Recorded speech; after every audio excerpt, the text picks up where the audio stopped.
O Grande Conflito. Capítulo 32.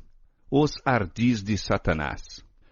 O grande conflito entre Cristo e Satanás, que tem prosseguido durante quase 6.000 anos, logo deve terminar, e o maligno redobra seus esforços para frustrar a obra de Cristo em prol do homem e prender as almas em suas ciladas. Reter o povo em trevas e impenitência até que termine a mediação do Salvador e não mais haja sacrifício pelo pecado, é o objetivo que ele procura realizar.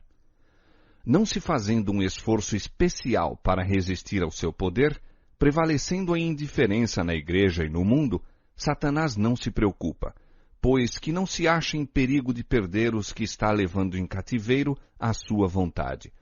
Mas ao ser chamada a atenção para as coisas eternas e almas indagarem, que é necessário que eu faça para me salvar?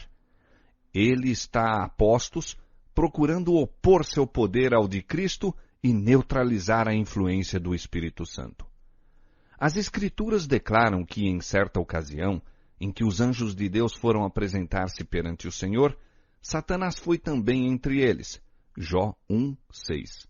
Não para curvar-se perante o Rei Eterno, mas para favorecer seus maldosos intentos contra os justos. Com o mesmo objetivo está ele presente quando os homens se congregam para o culto a Deus. Posto que o culto das vistas, está ele a trabalhar com toda a diligência para dirigir o espírito dos adoradores. Semelhante a um hábil general, formula de antemão seus planos. Vendo ele o mensageiro de Deus examinando as Escrituras, toma nota do assunto a ser apresentado ao povo. Emprega então todo o seu engano e astúcia no sentido de amoldar as circunstâncias, a fim de que a mensagem não atinja aqueles a quem ele está enganando a respeito daquele mesmo ponto. Alguém que mais necessite da advertência estará empenhado em alguma transação comercial que requer a sua presença ou de algum outro modo será impedido de ouvir as palavras que lhe se poderiam demonstrar um cheiro de vida para a vida. Outro sim, vê Satanás os servos do Senhor opressos por causa das trevas espirituais que envolvem o povo. Ouve suas fervorosas orações rogando graça e poder divinos para quebrar a fascinação da indiferença, descuido e apatia. Então, com renovado zelo desenvolve suas artimanhas. Tenta aos homens a satisfação do apetite ou alguma outra forma de condescendência própria, embotando assim a sua sensibilidade, de maneira que deixem de ouvir precisamente as coisas que mais necessitam aprender. Satanás bem sabe que todos quantos ele pode levar a negligenciar a oração e o exame das Escrituras serão vencidos por seus ataques. Portanto, inventa todo o artifício possível para ocupar a mente. Sempre houve uma classe que, mostrando-se embora muito piedosos, ao invés de prosseguir no conhecimento da verdade, fazem consistir sua religião em procurar algum defeito de caráter ou erro de fé naqueles com quem não concordam. Tais pessoas são a mão direita de Satanás. Os acusadores dos irmãos não são poucos, e estão sempre em atividade quando Deus está a operar e seus servos lhe estão prestando verdadeira homenagem. Eles darão interpretação falsa às palavras e atos dos que amam a verdade e lhe obedecem. Representarão os mais ardorosos, zelosos e abnegados servos de Cristo como estando enganados ou sendo enganadores. É sua obra representar falsamente os intuitos de toda ação verdadeira e nobre, fazer circular insinuações e despertar suspeitas no espírito dos inexperientes. De todo modo imaginável, procurarão fazer com que o que é puro e justo seja considerado detestável e enganador. Ninguém, todavia, necessita ser enganado em relação a eles. Pode-se facilmente ver de quem são filhos, o exemplo de quem seguem e a obra de quem fazem. Pelos seus frutos os conhecereis. Mateus 7,16. Seu procedimento assemelha-se ao de Satanás, o odioso caluniador, o acusador de nossos irmãos. Apocalipse 12:10. O grande enganador tem muitos agentes prontos para apresentar toda e qualquer espécie de erro, a fim de enredar as almas. Heresias preparadas para se adaptarem aos vários gostos e capacidades dos que ele deseja arruinar. É plano seu levar para a igreja elementos insinceros, não regenerados, que acoroçoarão a dúvida e a incredulidade, estorvando a todos os que desejem ver a obra de Deus progredir e com ela queiram avançar. Muitos que não têm fé verdadeira em Deus ou em sua palavra, concordam com certos princípios da verdade e passam por cristãos, e assim estão aptos para introduzir seus erros como doutrinas das Escrituras. A opinião de que não é de consequência alguma o que os homens creiam é um dos enganos mais bem-sucedidos de Satanás. Ele sabe que a verdade recebida por amor à mesma santifica a alma de quem a recebe. Portanto, está constantemente a procurar substituí-la por falsas teorias e fábulas ou por outro evangelho.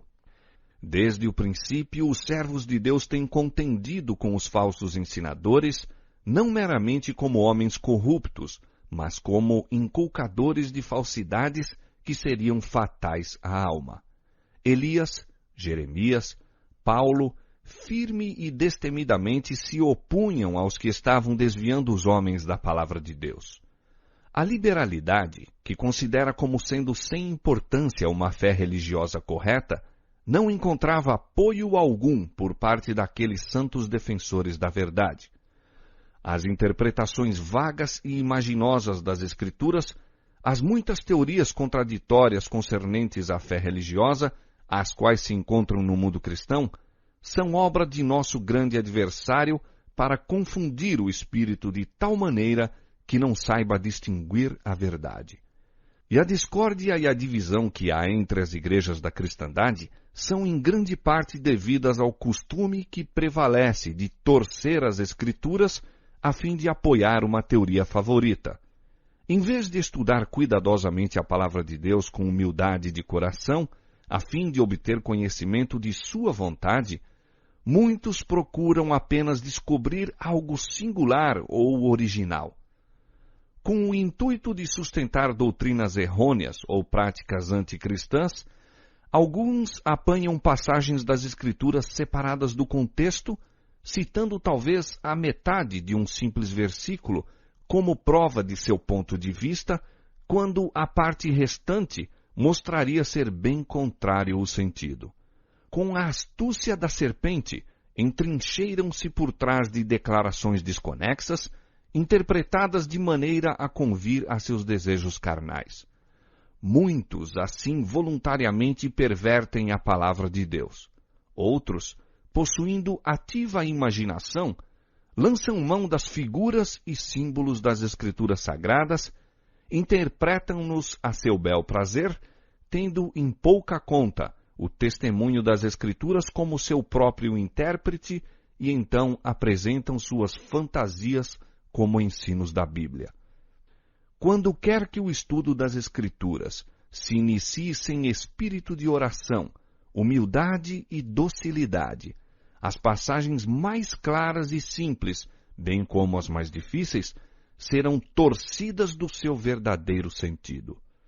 Os dirigentes papais escolhem as partes das Escrituras que melhor servem a seu propósito, interpretam-nas de modo a lhes convirem e então as apresentam ao povo, ao mesmo tempo em que lhe negam o privilégio de estudar a Escritura Sagrada e compreender por si mesmos suas santas verdades. A Bíblia inteira deveria ser dada ao povo tal qual é. Melhor lhe seria não ter nenhuma instrução bíblica do que receber os ensinos das Santas Escrituras tão grosseiramente desvirtuados. A Bíblia foi destinada a ser guia a todos os que desejassem familiarizar-se com a vontade de seu Criador. Deus deu aos homens a segura palavra da profecia. Os anjos e mesmo o próprio Cristo vieram para tornar conhecidas a Daniel e João as coisas que em breve deveriam acontecer. Os importantes assuntos que dizem respeito à nossa salvação não foram deixados envoltos em mistério. Não foram revelados de tal maneira a tornar perplexo e transviar o honesto pesquisador da verdade. Disse o Senhor pelo profeta Abacuque: escreve a visão e torna-a bem legível, para que a possa ler o que correndo passa. Abacuque 2:2. A palavra de Deus é clara a todos os que a estudam com coração devoto. Toda alma verdadeiramente sincera virá à luz da verdade. A luz semeia-se para o justo. Salmo 97:11. E nenhuma igreja poderá progredir na santificação a menos que seus membros estejam fervorosamente em busca da verdade como de um tesouro escondido. Ao brado de liberdade, os homens se tornam cegos aos ardis do adversário, enquanto ele se acha em todo o tempo trabalhando com perseverança para a realização de seu objetivo. Ao ser bem-sucedido em suplantar a Bíblia por meio de especulações humanas, a lei de Deus é posta de parte e as igrejas se encontram sob a servidão do pecado ao mesmo tempo em que declaram estar livres. Para muitos, as pesquisas científicas se tornam uma desgraça. Deus permitiu que uma inundação de luz fosse derramada sobre o mundo em descobertas científicas e artísticas, mas mesmo os maiores espíritos, se não forem guiados pela palavra de Deus em suas pesquisas, desencaminhar-se-ão em suas tentativas de investigar as relações entre a ciência e a revelação.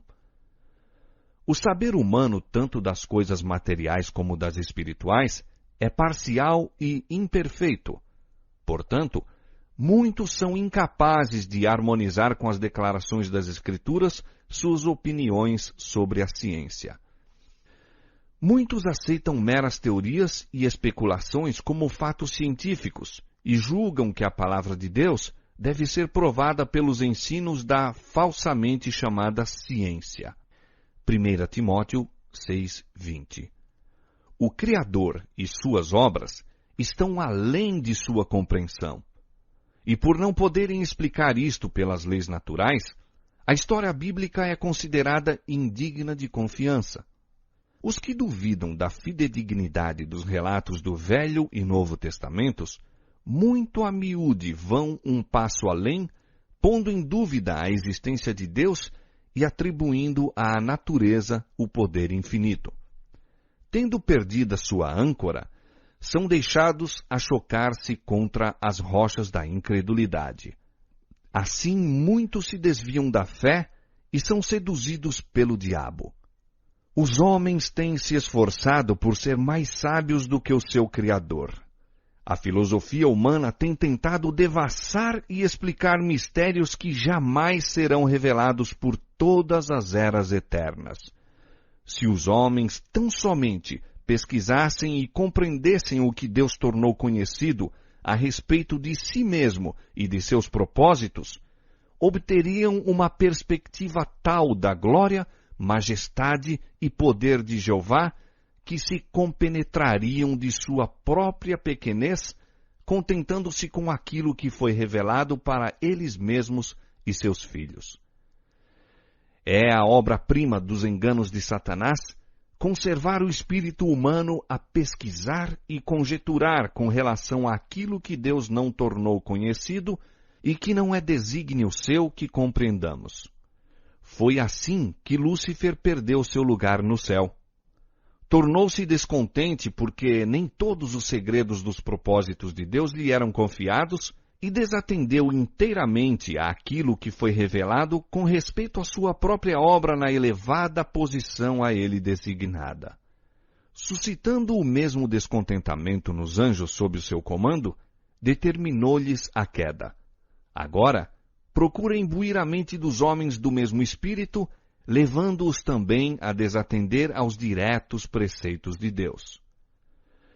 Os que estão indispostos a aceitar as verdades claras e incisivas da Bíblia, procuram continuamente fábulas agradáveis que acalmem a consciência.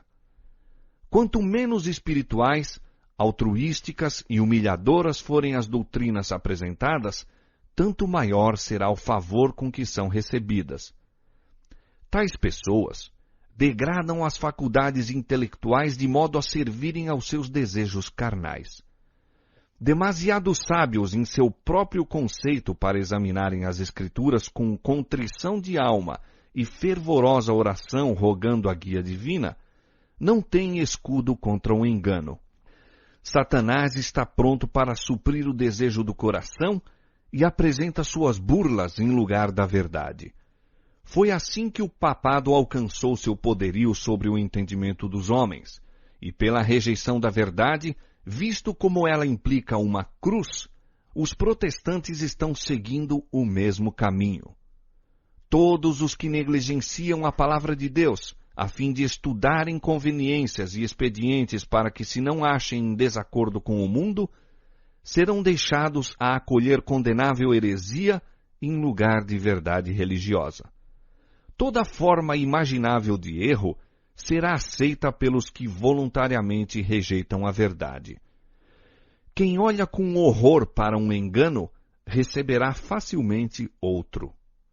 O apóstolo Paulo, falando de uma classe de pessoas que não receberam o amor da verdade para se salvarem, declara: por isso, Deus lhes enviará a operação do erro para que creiam a mentira, para que sejam julgados todos os que não creram a verdade, antes tiveram prazer na iniquidade. 2 Tessalonicenses capítulo 2, versos 10 a 12. Com tal advertência diante de nós, cumpre-nos estar de sobreaviso a respeito de quais doutrinas recebemos.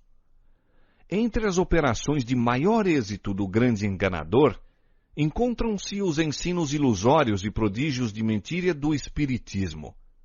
Disfarçado em anjo de luz, estende suas redes onde menos se espera. Se os homens tão somente estudassem o livro de Deus, com fervorosa oração a fim de o poderem compreender, não seriam deixados em trevas à mercê das doutrinas falsas. Mas, rejeitando eles a verdade, são presa da ilusão. Outro erro perigoso é a doutrina que nega a divindade de Cristo, pretendendo que ele não tivera existência antes de seu advento a este mundo. Esta teoria é recebida com favor por uma vasta classe que professa crer na Escritura Sagrada. Diretamente contradiz, todavia, as mais compreensíveis declarações de nosso Salvador com respeito à sua relação com o Pai, seu caráter divino e sua pré-existência. Não pode ser entretida sem a mais injustificada violência às Escrituras. Não somente rebaixa as concepções do homem acerca da obra da redenção, mas solapa a fé na Bíblia como revelação de Deus. Ao mesmo tempo que isto a torna mais perigosa, torna-a também mais difícil de ser enfrentada. Se os homens rejeitam o testemunho das Escrituras inspiradas concernente à divindade de Cristo, é debalde arguir com eles sobre este ponto, pois nenhum argumento, por mais concludente, poderia convencê-los. O homem natural não compreende as coisas do Espírito de Deus porque lhe parecem loucura, e não pode entendê-las porque elas se discernem espiritualmente.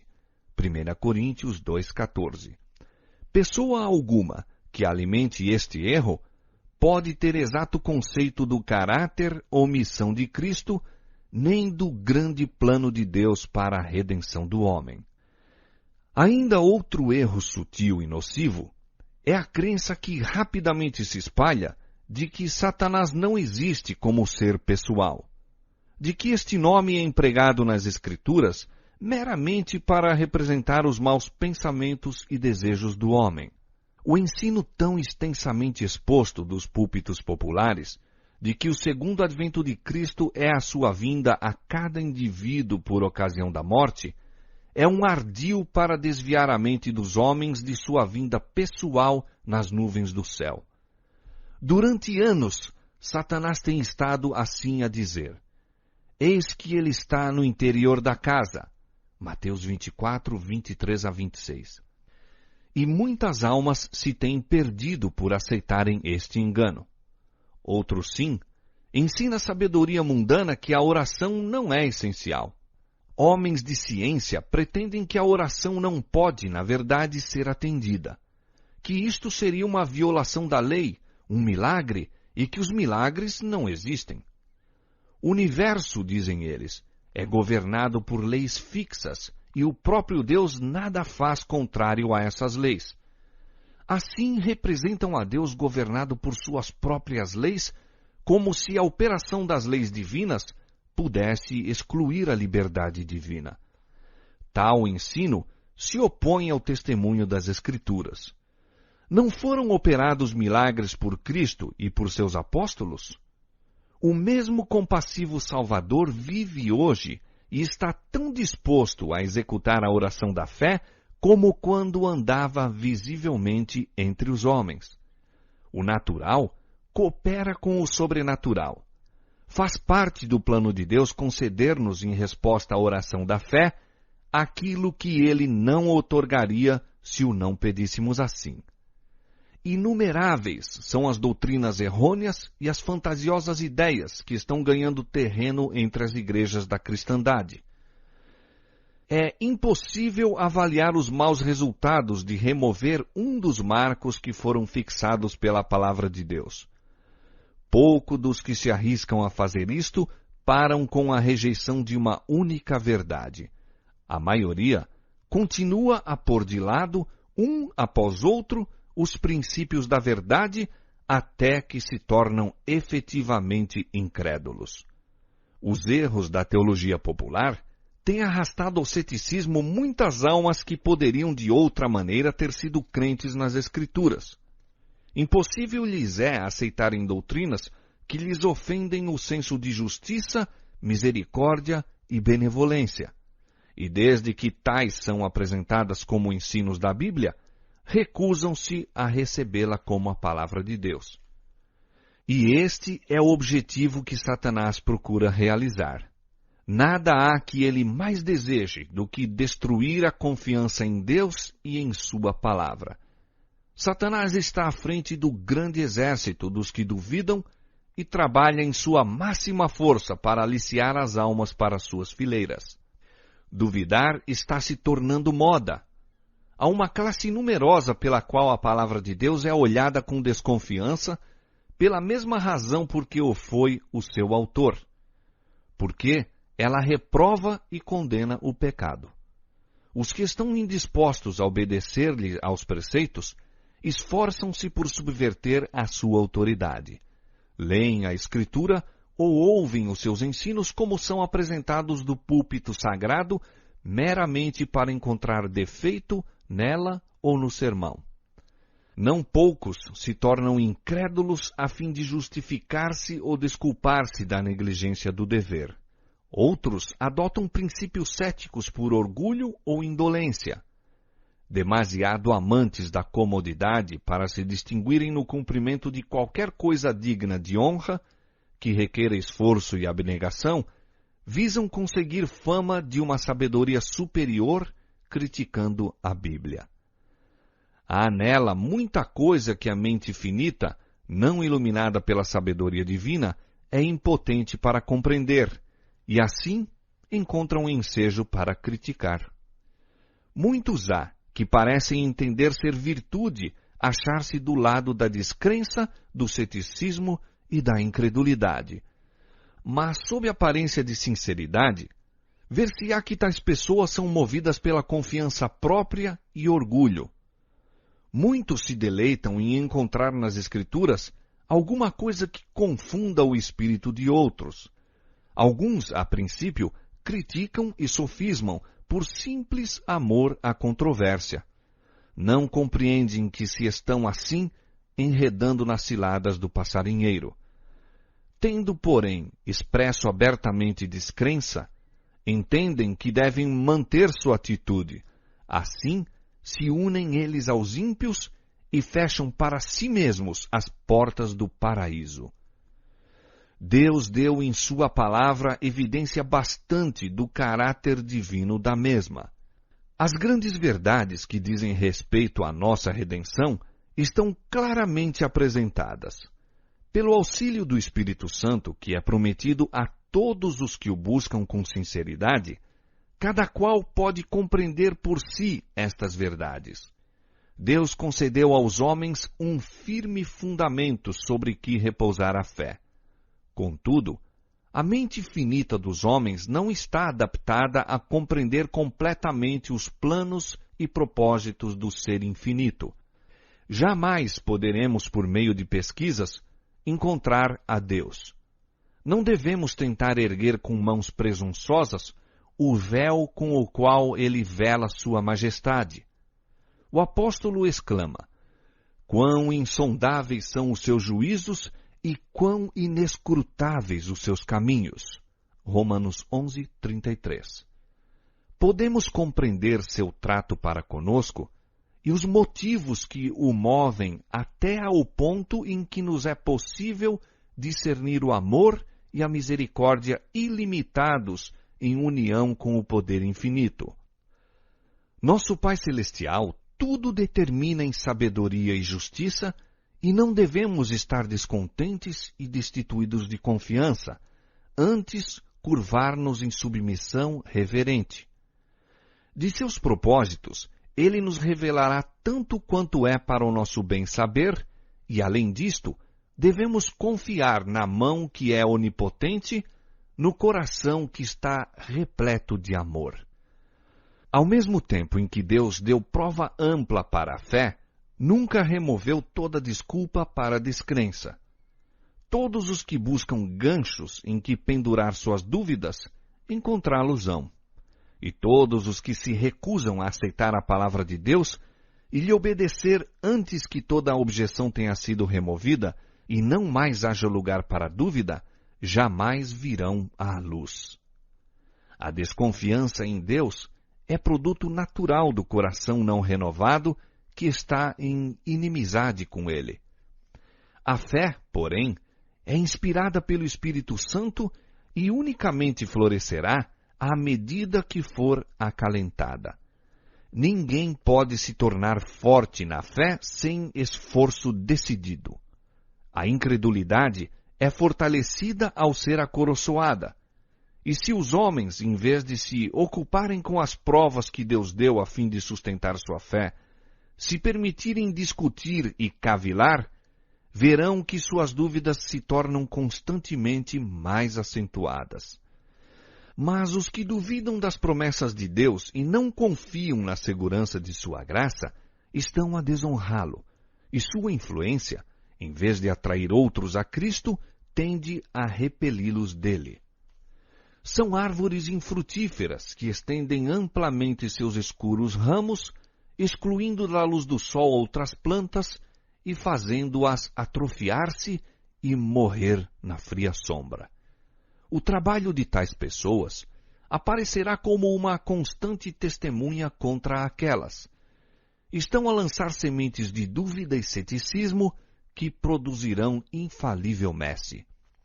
Apenas um caminho há a seguir para quantos desejem sinceramente livrar-se das dúvidas. Em vez de questionar e cavilar com relação àquilo que não compreendem, atendam à luz que já resplandece sobre eles e receberão maior luz. Cumpram-se todo o dever que já se lhes fez claro à compreensão, e estarão aptos a compreender e cumprir aqueles sobre os quais estão agora em dúvida. Satanás pode apresentar uma contrafação tão parecida com a verdade que engane aos que estão dispostos a ser enganados, aos que desejam excluir a abnegação e o sacrifício exigidos pela verdade. Impossível lhe é, porém, reter sob o seu poder uma só alma que sinceramente deseje conhecer a verdade, custe o que custar. Cristo é a verdade e a luz que alumia a todo homem que vem ao mundo. João 1:9. O Espírito da verdade foi enviado para guiar os homens em toda a verdade. E pela autoridade do Filho de Deus se acha declarado: buscai e encontrareis. Se alguém quiser fazer a vontade dele, pela mesma doutrina conhecerá se ela é de Deus. Mateus capítulo 7, verso 7 e João 7, 17. Os seguidores de Cristo pouco sabem das tramas que Satanás e suas hostes contra eles estão formando.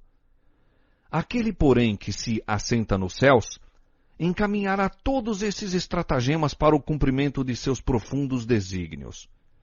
O Senhor permite que seu povo seja submetido à atroz prova da tentação, não porque tenha prazer em sua aflição e angústia, mas porque tal operação é indispensável à sua vitória final.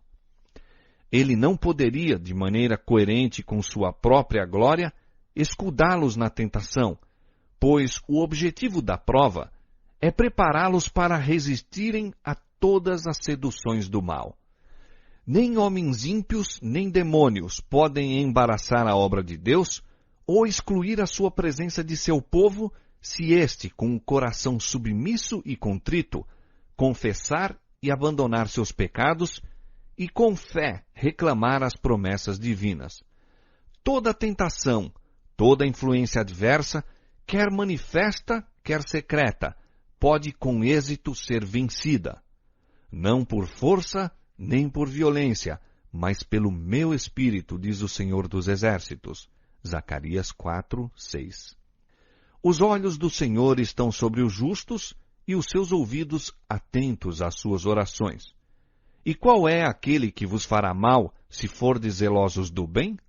1 São Pedro, capítulo 3, versos 12 e 13. Quando Balaão, seduzido pela promessa das ricas recompensas, praticou encantos contra Israel e, por meio de sacrifícios ao Senhor, procurou invocar maldição sobre o seu povo, o Espírito do Senhor vedou o mal que ele anelava pronunciar, e Balaão foi forçado a dizer: Como amaldiçoarei o que Deus não amaldiçoa? E como detestarei quando o Senhor não detesta? A minha alma morra da morte dos justos, e seja o meu fim como o seu. Quando novamente foi oferecido o sacrifício, declarou o ímpio profeta: Eis que recebi mandado de abençoar, pois ele tem abençoado, e eu não o posso revogar. Não viu iniquidade em Israel, nem contemplou maldade em Jacó. O Senhor seu Deus é com ele, e nele e entre eles se ouve o alarido de um rei. Pois contra Jacó não vale encantamento, nem adivinhação contra Israel. Neste tempo se dirá de Jacó e de Israel: Que coisas Deus tem obrado! Números capítulo 23, versos 8, 10, 21 e 23. Contudo se erigiram altares pela terceira vez, e novamente Balaão tentou pronunciar uma maldição. Mas, mediante os obstinados lábios do profeta, o Espírito de Deus declarou a prosperidade de seus escolhidos e repreendeu a loucura e malignidade de seus adversários. Benditos os que te abençoarem, e malditos os que te amaldiçoarem. Números 24, 9. O povo de Israel era nesse tempo fiel a Deus, e enquanto permanecessem em obediência à sua lei, nenhum poder na terra ou no inferno poderia prevalecer contra eles. Mas a maldição que Balaão não foi permitido pronunciar contra o povo de Deus, conseguiu finalmente trazer sobre eles, seduzindo-os ao pecado. Ao transgredirem os mandamentos de Deus, separaram-se então dele, sendo deixados a sentir o poder do destruidor. Satanás está bem ciente de que a mais débil alma que permaneça em Cristo é mais que suficiente para competir com as hostes das trevas e que, caso ele se revelasse abertamente, seria enfrentado e vencido. Portanto, procura retirar das suas potentes fortificações os soldados da cruz, enquanto jaz de emboscada com as suas forças, pronto para destruir todos os que se arriscam a penetrar em seu terreno. Unicamente com humilde confiança em Deus e obediência a todos os seus mandamentos, poderemos achar-nos seguros. Ninguém, sem oração, se encontra livre de perigo durante um dia ou uma hora que seja. Especialmente, Devemos rogar ao Senhor sabedoria para compreender a sua palavra. Ali estão revelados os estratagemas do tentador e os meios pelos quais se pode a ele resistir com êxito. Satanás é perito em citar as Escrituras, dando sua própria interpretação às passagens pelas quais espera fazer-nos tropeçar. Devemos estudar a Bíblia com humildade de coração, nunca perdendo de vista nossa sujeição a Deus. Ao mesmo tempo em que nos devemos guardar constantemente contra os ardis de Satanás, cumpre com fé orar sempre. Não nos deixes cair em tentação.